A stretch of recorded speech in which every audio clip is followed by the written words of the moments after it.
नमस्कार, knocking-news.com में आपका स्वागत है। मैं हूं गिरिजेश वशिष्ठ। महिला आरक्षण बिल पे जो कैसे उलझी है, इसके सुलझने के आसार दूर दूर तक नहीं है। ये ऐसा रायता फैला है जो केवल चुनाव में चिल्ला चोट मचाएगा, सारे के सारे डिस्कशन को दबाएगा, लेकिन महिलाओं के हाथ में कुछ नहीं आएगा। कई तरह के विचार आ रहे हैं, कई तरह की विचारधाराएं सामने आ रही हैं और इन सब के बीच में 2024 का चुनाव का एजेंडा सेट हो गया है। और भारतीय जनता पार्टी ने जो सबसे बड़ा खतरा था कि उसका जो हिंदुत्व सनातन वाला एजेंडा है वो बेकार जा रहा था और उसको विकल्प की आवश्यकता थी, उसने महिला आरक्षण में विकल्प खोजने की कोशिश की। लेकिन जब भी आप कुछ प्लान करते हैं तो आप आगे का एक कदम आगे सोच सकते हैं, दो कदम आगे सोच सकते हैं। यहां से ये हो जाएगा, ज्यादा से ज्यादा ये हो जाएगा, ये हो जाएगा, लेकिन 5 नहीं 50 चीजें ऐसी हो सकती हैं आगे जाके जो आप नहीं जानते हैं, और उन 50 के भी आगे 50 हो सकती है। तो इसलिए बहुत ज्यादा प्लानिंग आप कर नहीं पाते हैं। और मोदी सरकार को इस बार जो उसने प्लानिंग की थी, 3-4 दिन में ही समझ में आ गया है कि उसकी प्लानिंग की किस तरह से धज्जियां उड़ चुकी हैं। कहीं मत जाइए, चैनल को सब्सक्राइब कर लीजिए। आज समझेंगे महिला आरक्षण बिल पर क्या हाल है सरकार का। मैं आया।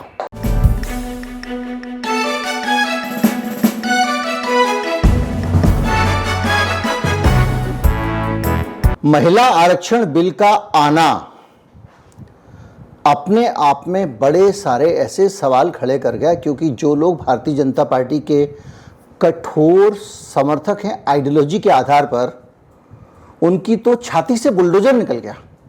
क्योंकि महिलाओं की बराबरी को लेकर किस तरह की धारणा, किस विचारधारा के ये लोग आते हैं, इसको लेकर मैं पहले वीडियो बना चुका हूँ डिटेल।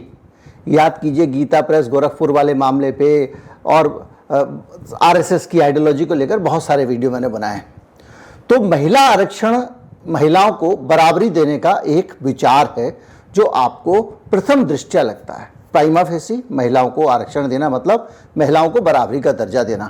लेकिन होता क्या है कि ये लंबे समय से सभी पार्टियां इसे एक तरह से एक जुमले की तरह इस्तेमाल कर रही हैं। वो मौका आने पे महिला आरक्षण बिल लेकर आती हैं, सदन में बिल दिखाया जाता है, बिल पे चर्चा होती है, फिर उसके बाद बिल पास नहीं होता है। और उस पास हो भी जाए, जैसे राज्यसभा में पास हो गया तो लोकसभा में अटक गया। अब मोदी सरकार ने क्या किया है कि इस बिल को नए सिरे से लेकर आई है। जो बिल राज्यसभा में पास हो चुका था उस बिल को लेकर नहीं आई, नया बिल लाई है। अब नया बिल आने का मतलब यह कि दोनों सदनों में पास होना है। दोनों सदनों में पास होना है मतलब गई भैंस पानी में। पिछली बार जब कांग्रेस बिल लाई थी तब भी बहुत सारी पार्टियां इसके खिलाफ थी। तो क्या होने वाला है अगर ये पास हो भी जाता है? जब कांग्रेस पार्टी कह रही है हम इसके पक्ष में हैं क्योंकि राजीव गांधी का सपना, सोनिया गांधी कह रही हैं मगर है।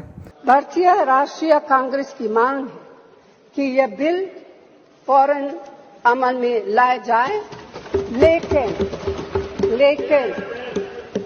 लेकिन इसके साथ ही कास्ट सेंसस कराकर शेड्यूल ट्राइब, ओबीसी की महिलाओं के आरक्षण की व्यवस्था की जाए।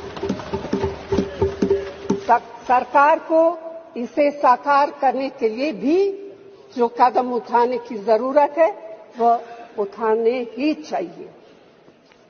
अध्यक्ष महोदय, इसके साथ और भी बहुत सारे मगर और अगर हैं जिसको भी हम चर्चा करते हैं, लेकिन इन सारी चीजों के बीच में महिला आरक्षण बिल दिख तो गया है, लेकिन मिलेगा या नहीं मिलेगा इस देश की महिलाओं को, इसको लेकर सवाल है। क्योंकि बहुत सारे अंतर विरोध हैं भारतीय जनता पार्टी के अंदर भी, भारतीय जनता पार्टी के बाहर भी, दूसरी पार्टियों के भी, और सबके परपिटिशन कॉम्बिनेशन है। हो ये रहा है कि इस बार जब ये बिल आ रहा है तो नए रूप में आ रहा है, पहले तो ये समझ लीजिए। दूसरा ये इसको पास कराना पड़ेगा, दोनों सदनों में पास कराना पड़ेगा। कांग्रेस पार्टी कह रही है कि हम इसको पास करेंगे, ये हमारा सपना है वगैरह वगैरह, लेकिन साथ भी कह रही है कि ये तो 2029 तक लागू ही नहीं हो पाएगा। यानी 2029 के बीच में बहुत सारे दांव पेच होंगे। महिला आरक्षण बिल आने का मतलब क्या है, पहले ये समझिए कि जो बड़े बड़े नेता और छत्रप दिख रहे हैं आपको, ये भी हो सकता है कि ये सब राजनीति से वाइप आउट हो जाएं। हो सकता है कि इनमें से जितने बड़े बड़े चेहरे नाम हैं इनका कोई नाम लेवा पानी देवा ही ना बचे, क्योंकि धीरे धीरे करके वाइप आउट हो जाएं। शुरुआत में 15 साल के लिए महिला आरक्षण बिल लाने का प्रावधान था, बीजेपी कह रही है इसको लंबा करेंगे। और इसके साथ ही आप अगर एक प्रसार समझे, जैसे आज महिलाओं का की जो संख्या है, जो उपस्थिति है संसद में, वो 15% है। 15% महिलाएं आज भी सांसद हैं। 33% ये बिल कहता है न्यूनतम 33% महिलाएं सांसद होनी चाहिए। यानी जितनी सांसद हैं अभी, उससे दुगने से ज़्यादा सांसद महिलाएं सांसद आज की स्ट्रेंथ में रहेंगी। लेकिन अब जब ये अमेंडमेंट कर रहे हैं, इसके अलावा पुनः नए सिरे से सीमांकन होगा, तो उसमें 181 सीटें हो जाएंगी। तो उस पूरी स्थिति में आप ये समझ लीजिए कि पूरा जो सिनेरियो है राजनीति का, वो बदल जाएगा। कैसे बदलेगा, सरल तरीके से समझते हैं। अभी महिलाएं जो हैं वो 15% हैं, यानी ये सब महिलाएं अपनी अपनी सीट से चुनाव जीत कर आ रही हैं। हेमा मालिनी अपनी सीट से चुनाव जीत कर आ रही हैं, स्मृति ईरानी अपनी सीट से चुनाव जीत कर आ रही हैं। अब दोबारा आरक्षण के बाद चुनाव होते हैं, तो क्या स्मृति ईरानी अपनी सीट छोड़ के किसी और रिजर्व महिला सीट पे जाएंगी? नहीं जाएंगी। तो ये जो 15% महिलाएं पहले से हैं, ये 15% महिलाएं अगर इनकी सीट रिजर्व नहीं हुई, 1 मिनट के लिए मान लीजिए एक की भी रिजर्व नहीं होगी, तो ये अपनी अपनी सीट से लड़ेंगी और 33% रिजर्वेशन के हिसाब से इनकी दुगनी सांसद और चुनाव लड़ने के लिए सामने आएंगे। यानी 16% जो 15% और 33%, तो 48% के करीब आप समझ लीजिए महिलाओं का रिजर्वेशन एक झटके में हो जाएगा। अगर इनकी सीटें, हाइपोथेटिकल सिचुएशन हम कर रहे हैं, रिजर्व नहीं होती हैं, क्योंकि ये जहाँ से जीत कर आ रही हैं वहाँ से तो लड़ेंगी ही, और वहाँ से जीत भी सकती हैं। हम ये मान के चलें जीत ही जाती हैं, क्योंकि हम एक सिचुएशन को समझ रहे हैं। ऐसा नहीं है कि इसी साल में हो जाएगा, और ये सिलसिला आगे भी हो सकता है, 15 साल के लिए है। तो जो सीट इस चुनाव में रिजर्व होगी, जरूरी नहीं अगले चुनाव में रिजर्व हो। और एक महिला ने अगर चुनाव जीत लिया और वो सरपंच पति वाली टाइप की महिला नहीं है, तो वो तो दोबारा से, वो रिजर्व हो या ना हो, जनरल कैटेगरी में भी अपनी सीट पर ही चुनाव लड़ना चाहेगी। और पार्टी भी अगर वो उस सीट पे जीत सकती है तो उसी को टिकट देगी। तो ये रिजर्वेशन सिर्फ आपको लगता है कि 33% तक रह जाएगा? नहीं रहेगा, 50 भी जा सकता है, 55 भी जा सकता है। और इस 50 और 55 जाने की प्रक्रिया में जितने जितने पुरुष जो बड़े बड़े नेता लोग हैं, उनकी सीटें टर्न बाई टर्न रिजर्वेशन के लपेटे में आएंगी। क्योंकि आज ये 1/3 सीटें, अगली बार ये दूसरी 1/3 सीटें, तीसरी बार 1/3 सीटें, यानी सब सीटें रोटेशन के साथ में ही तो रिजर्व करोगे आप। यानी 3 चुनाव के बीच में एक बार तो सीट रिजर्व हो ही जाएगी। सिर्फ 2 चुनाव पुरुष लड़ सकता है किसी सीट से, उसके बाद से उस सीट पे एक महिला को चुनाव लड़ना ही होगा। तो ऐसी स्थिति में जो बढ़िया से काम कर गई वो तो दोबारा बन जाएगी। तो वो पुरुष वाला दौर भी अगर आया, मान लीजिए अनरिजर्व रही वो सीट, तब भी उस पर चुनाव तो महिला ही लड़ेगी और वही जीतेगी। तो धीरे धीरे करके ये एक ऐसी प्रक्रिया बनने जा रही है जिसमें कोई हिसाब हम नहीं लगा सकते। हमने मोटी मोटी कल्पना की है, 50%, 60%, 70%, कितना भी रिजर्वेशन हो सकता है। और महिला ने अगर जोर लगा के काम कर दिया मान लीजिए, तो और बुरा हाल हो सकता है। तो इसलिए ये कैलकुलेशन नेता लोग भी जानते हैं हमारे देश के, इसलिए वो महिला रिजर्वेशन की बात कर सकते हैं। महिला रिजर्वेशन के नाम पे अपना एक सोशल इंजीनियरिंग कर सकते हैं और चुनावों में उसको भुनाने की कोशिश कर सकते हैं। मोदी सरकार एग्जैक्टली वही कोशिश कर रही है। उसको भी पता है कि उसको रिजर्वेशन नहीं देना है, पहली चीज़। दूसरा ये है, उसको ये भी पता है कि रिजर्वेशन देने की हम बात करेंगे और ये गई भैंस पानी में है। इस बीच में पता नहीं कितना पानी बह जाएगा गंगा जमुना सतलुज में। इससे पहले भी तो ये हुआ कि पहले राजीव गांधी के टाइम पे, इसके टाइम पे, नरसिंह राव के टाइम पे, देवगौड़ा के टाइम पे बिल आया, पास नहीं हो पाया। तो ये तो एक सीधा सीधा वो कारण है जिसके कारण ये नहीं चाहते।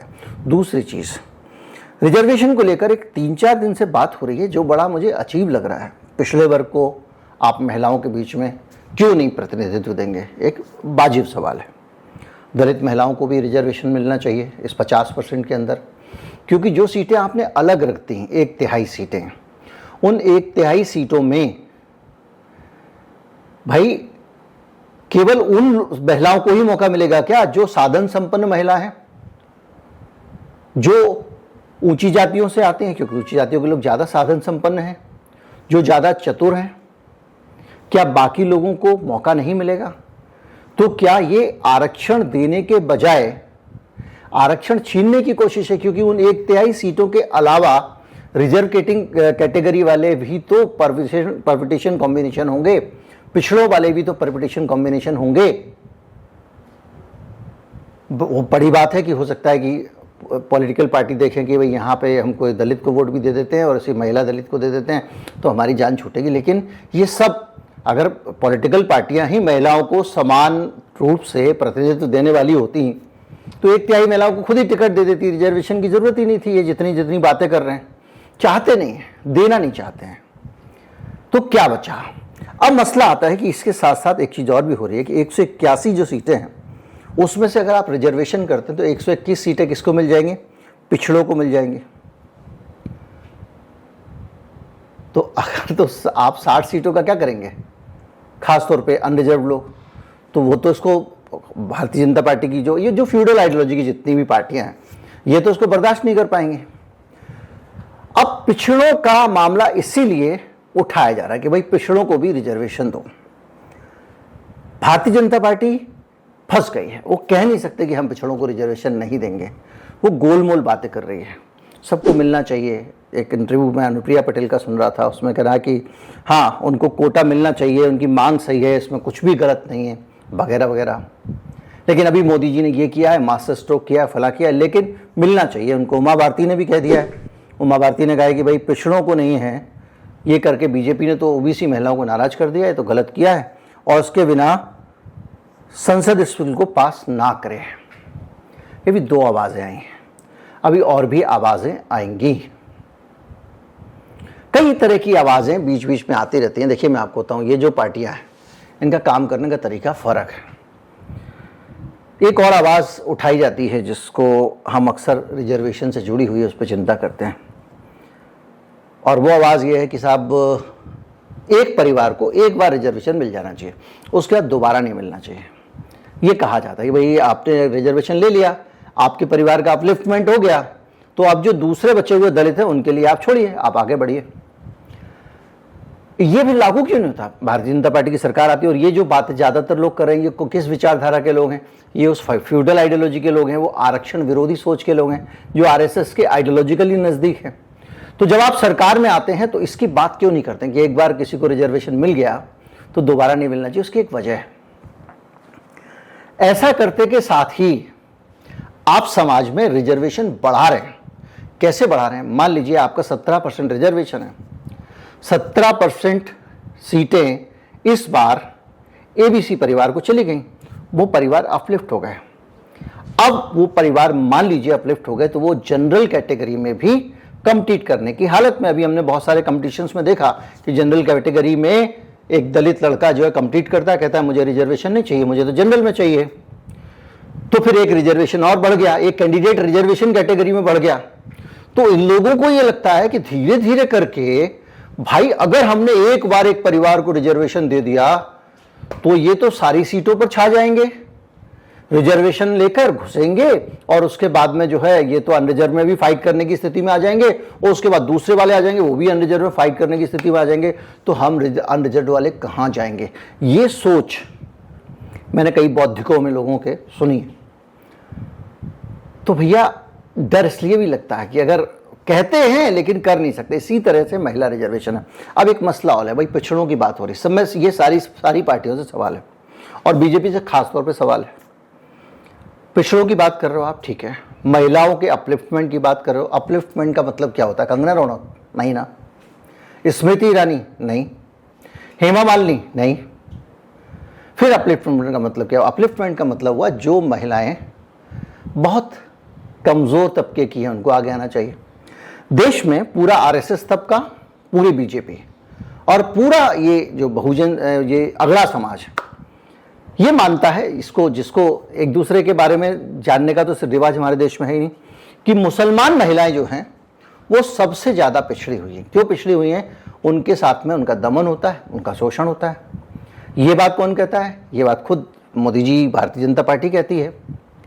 3 तलाक और पता नहीं क्या क्या, वो 3 तलाक के बाद जब दोबारा शादी करने के लिए करना पड़ता है वो क्या, हलाला, बुर्का, इस तरह की चीज़ों को लेकर मुस्लिम महिलाएं पिछड़ी हैं। मुस्लिम महिलाओं का सामाजिक आर्थिक जो है वो शोषण होता है, वो गुलाम हैं, वो पुरुषों के सामने कमतर हैं। अगर आप सारी बात ये कहते हो तो भाई इतनी सारी पार्टियां हो, इतना हिंदूवाद से डर लग गया आपको पीछे के चुनावों में कि आज आप बोलो ना कि भाई मुस्लिम महिलाओं को भी रिजर्वेशन दे दो, क्योंकि वो तो सबसे ज़्यादा दबी पिछली हैं। जब वो आ जाएंगी संसद में, भाई आप मुसलमानों को आधुनिक बनाना चाहते हो ना, मुसलमानों के अंदर जो कम पढ़े लिखे और दकियानूसी सोच के लोग हैं उनको आप सुधारना चाहते हो ना। आप चाहते हो ना कि वो मुख्य धारा में आ जाएं, वो लोग भी अपना थोड़ा उन्नत सोचने लगें, क्योंकि आपके हिसाब से आप जो भी कुछ लिखते हो, नासा ने ये कह दिया, नासा ने वो कह दिया, वेदों में ये लिखा है, आप भी लिखते हो, लेकिन वो वहाँ वाले लिखते हैं जब मक्का में से ऊपर से रत्न चमकता है आसमान से। तो जब वो इस तरह की समझ वाले जो लोग हैं, उनका इलाज करने का तरीका यही है ना, महिलाओं को ले आओ मुख्य धारा में। तो जब पिछड़ी हुई महिला समाज में बराबरी से चलेगी, सिर उठा के चलेगी, तो अपने समाज में जो लोग महिला विरोधी हैं उनका इलाज कर देगी। वामपंथियों के प्रभाव में आके बहुत सारी मुस्लिम महिलाओं ने अपने आसपास के समाज को बदला है। तो भैया ले आओ ना बीच में, लेकिन किसी की हिम्मत नहीं, कोई भी नहीं बोल रहा है। सबको सॉफ्ट हिंदुत्व चाहिए, सबको भारतीय जनता पार्टी का जो व्हाट्सएप का प्रभाव है उससे डर लगता है। किसी पार्टी, मेरे ख्याल से शायद महुआ मोइत्रा ने इसके बारे में बात की, क्योंकि उनके यहाँ बंगाल का जो कॉम्बिनेशन है उसमें उनको खतरा कम है नुकसान होने का। बाकी सब लोग चुप हैं। अगर आप ये मानते हो कि सबसे ज्यादा किसी तबके की महिलाओं के साथ अन्याय हो रहा है तो वो मुसलमान है, तो भैया लाओ ना, उनको बराबरी पे लाओ, उनको रिजर्वेशन ऑफर करो 50% के अंदर। लेकिन ये कोई नहीं कहना चाह रहा है। तो मैं ये बातें इसलिए कह रहा हूं क्योंकि ये वो विमर्श हैं जो आने वाले चुनाव में उठ के खड़े होंगे, और ये चुनाव में और उसके आगे वाले चुनाव में महिला आरक्षण लागू होगा कि नहीं होगा ये तो केवल भविष्य जानता है, क्योंकि इससे पहले भी कई बार लागू होने की उम्मीदें देखी जा चुकी हैं। लेकिन सिस्टम में बैठे हुए लोग कभी नहीं चाहते कि ये लागू हो। तो बहरहाल आपने नाम एकदम सही रखा है, नारी शक्ति वंदन विधेयक, और सचमुच इस विधेयक से आप नारी शक्ति की वंदना कर रहे हो, उसको प्लीज कर रहे हो, उसकी प्रार्थना कर रहे हो, उसको अधिकार नहीं दे रहे हो, क्योंकि अधिकार के मामले को आपने लटका दिया है। हालत यह है कि आप सब तरफ से देखें तो 9 साल निकल गए, महिला आरक्षण बिल पे कोई भी काम करने की कोशिश क्यों नहीं की गई, और जिस वजह से की गई वो वजह अब और बड़ी हो गई है। आज स्टालिन का ये बयान आ गया है और स्टालिन की बुआ का भी बयान आ गया है, और इन दोनों ने कहा है कि भैया रिजर्वेशन 50% कर दो, कोई दिक्कत नहीं है, लेकिन पिछड़ों को रिजर्वेशन दो। और उससे भी बढ़ के स्टालिन ने, जो तमिलनाडु के मुख्यमंत्री हैं, उन्होंने एक और घोषणा की और उन्होंने ये कहा है कि भारत में ये जो 50% सीलिंग है रिजर्वेशन की, अधिकतम सीमा, इसको खत्म करना चाहिए। रिजर्वेशन 50% से ज्यादा भी हो जाना चाहिए, यानी दलित पिछड़ों को और रिजर्वेशन मिलना चाहिए। इसका क्या मतलब है? इसका, और वो किसका हिस्सा है? INDIA गठबंधन का। तो जब आप चुनाव में जाएंगे और चुनाव में जनता के सामने जाएंगे, तो मोदी जी एक मंच पे अगर खड़े होकर कह रहे होंगे कि हमने महिलाओं को रिजर्वेशन दिया, तो दूसरे मंच में वो कह रहा होगा, पिछड़ो, तुम्हारी महिलाओं के साथ जिन्होंने असम्मान किया, तुम्हारी महिलाओं के साथ अन्याय किया, उनको मौका नहीं दिया। दूसरी सीट में कोई कह रहा होगा कि मुसलमान महिलाएं क्या महिला नहीं होती हैं, क्या उनको समान अवसर नहीं मिल सकता। तीसरी सीट पर खड़े होके कोई ये कह रहा होगा कि 50% रिजर्वेशन ही क्यों है, जबकि आबादी तो पिछड़ों और बहुजनों की मिला के 70% से ज्यादा है। तो रिजर्वेशन की सीलिंग बढ़ाओ, 50% की सीमा को खत्म करो। सुप्रीम कोर्ट इस पर राय दे चुका है, ये संविधान की मूल भावना को नहीं बदला जा सकता, लेकिन चुनावी मुद्दा तो बन सकता है ना। जैसे कि रिजर्वेशन महिलाओं का जो है वो सब जानते हैं और सब कह रहे हैं कि ये सिर्फ आ गया है, चुनाव में बिकेगा, समाज में नहीं दिखेगा। क्योंकि मैं कल के वीडियो में आपको बता चुका हूं, इस देश में पुरुषों को जब तक महिलाओं का सम्मान करना सिखाया नहीं जाएगा, वो इलेक्शन लड़ेंगी, सरकार कौन चलाएगा? उनके पतिदेव चलाएंगे। संसद में जाके वो क्या बोलेंगी? पतिदेव तय करेंगे। और अगर पतिदेव का बस चल गया जैसे स्थानीय निकाय में, तो वो जाके कहो तो संसद में शपथ ले आए उनकी जगह, कहो तो उनकी जगह भाषण दे आए, मीटिंग में हिस्सा ले आए। ये तो परिस्थितियां हैं। और यही सबसे बड़ी बात यह है कि बीजेपी की एक मंत्री हैं, वो आज ये सारे तर्क दे रही थी जो मैं कल आपको, जो परसों मैंने अपने वीडियो में बोला था, कल या परसों, ये सारे तर्क दे रही थी। तो भैया फिर पहले वो सुधार लो समाज, तुम बिल क्यों लेके आ गए? जो भी इन सारी चीज़ों के बीच में एक बड़ा तगड़ा एक कॉम्बिनेशन बन गया है। और इस कॉम्बिनेशन के विषय में आपको संक्षेप में स्टालिन का बयान बना देता हूँ, जो अपने आप में इस चुनाव में, क्योंकि जो लोग इस चुनाव को आगे देखिए, कनिमोजी जो है वो स्टालिन की बहन है, उसकी बुआ हैं उदयनिधि स्टालिन की, जिन्होंने ये पूरा, इनके बयान के बाद ये पूरी राजनीति बदली। विशेष सत्र संसद का बुलाया गया, भारत बनाम इंडिया का मसला खड़ा किया गया, जिसके बयान के बाद में ये रिजर्वेशन महिलाओं का लाकर आगे खड़ा किया गया। पिछड़ों को दलित और महिलाओं में और पुरुषों में बांटने की कोशिश की गई। उस परिवार से ये बयान आया है। वो कह रहे हैं 50% कैप हटाना चाहिए, मैंने आपको बता दिया। और उन्होंने ये भी कहा कि प्राइवेट सेक्टर में भी रिजर्वेशन होना चाहिए, सरकार की इंक्लूसिव पॉलिसीज होनी चाहिए, और जिसकी जितनी आबादी उसका उतना प्रतिनिधित्व के फार्मूले पर रिजर्वेशन होनी चाहिए। इसके साथ साथ उन्होंने ये भी कह दिया कि सोशियो इकोनॉमिक कास्ट सेंसर होना चाहिए। 2015 में जो आपने जाति आधारित जनगणना की थी, उसका डाटा आप रिलीज करिए, ये स्टालिन ने मांग की है। इसके साथ साथ स्टालिन ने कहा है कि जो प्रोपोर्शनल रिप्रेजेंटेशन होना चाहिए, जैसे मैंने आपको बताया कि जितनी महिलाएं हैं उतना महिलाओं का प्रतिनिधित्व, जितने पुरुष हैं उतना पुरुष का, जितने अल्पसंख्यक हैं उतना अल्पसंख्यकों का, महिलाओं का, जुडिशियल अपॉइंटमेंट में भी, और उतना ही बैकवर्ड कम्युनिटी का। याद कीजिए, कुछ समय पहले तक रामनाथ कोविंद जी जो हमारे राष्ट्रपति थे, उन्होंने मसला उठाया था कि जुडिशरी में दलित ज्यादा क्यों नहीं है। तो अब ये मसले जो हैं, अब ये वहां से आगे स्टालिन ने इसके साथ साथ ये कहा कि शेड्यूल कास्ट, शेड्यूल ट्राइब और ओबीसी का जो स्टूडेंट्स हैं उनको एग्जाम में भी रिजर्वेशन मिलना चाहिए, IIT, IIM में, IISc में। ये सारी चीजें मिला के ना एक नया कॉम्बिनेशन बना रही हैं, जो कह रही हैं कि एक सोशल जस्टिस कमेटी भी बने, जहां पे इन सब चीजों की शिकायत हो सके। अगर किसी ने रिजर्वेशन का घपला किया, कुछ किया, पिछले दिनों को आगरा की यूनिवर्सिटी का एक चार्ट देख रहा था, उन्होंने ओबीसी की सीटें हटा दी हैं, बहुत वायरल हो रहा है।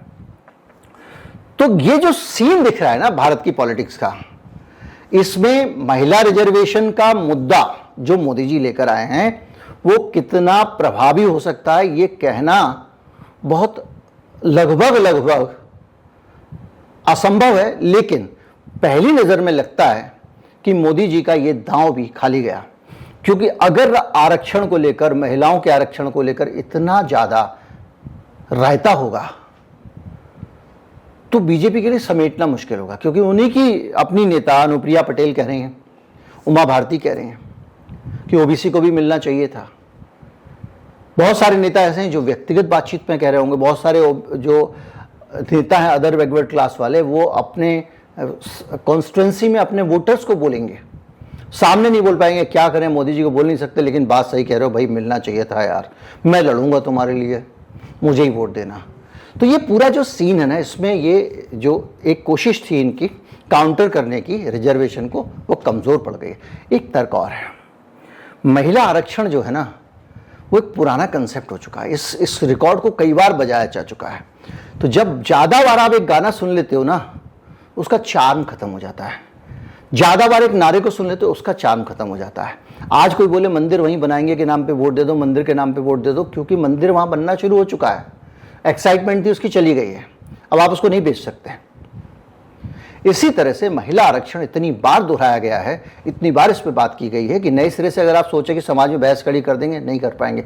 लेकिन हाँ, ओबीसी वाली बहस, अल्पसंख्यकों वाली बहस, ये बहस महिला आरक्षण के बहाने खड़ी हो गई है। तो जिस बहस को दबाने के लिए महिला आरक्षण की आप बात करते थे कि हम इन वोटों को, दलितों वालों को, पिछड़े वालों को काट लेंगे, वो आपने उल्टा काम कर दिया है, वो कंसोलिडेट हो रहे हैं। तो मुझे लगता है, जो मेरा अपना ऑब्जर्वेशन है, कि मोदी जी का ये जो दांव है, ये उल्टा पड़ गया है। बाकी समय के साथ में राजनीति में बहुत सही गलत नहीं होता। आप कैसे बेच पाते हो, आपका कौशल क्या है। मोदी जी का ये कौशल है कि वो गलत भी करेंगे तो भी बेच लेंगे। वो हीरो हैं जो फिल्मों में, एक हीरो नहीं होता जो चोर होता है, द ग्रेट गैम्बलर टाइप की फिल्मों में, जो अपराधी होता है, लेकिन उसके जो फैन हैं वो उसके अपराधों को भी इंजॉय करते हैं, तालियां बजाते हैं। उनको लगता है कि ये हीरो जो है ये सचमुच वाह क्या बात है। कालिया जेल तोड़ के भाग जाता है, उसके जो प्रशंसक हैं वो तालियां बजाते हैं क्योंकि वो उसको पसंद करते हैं।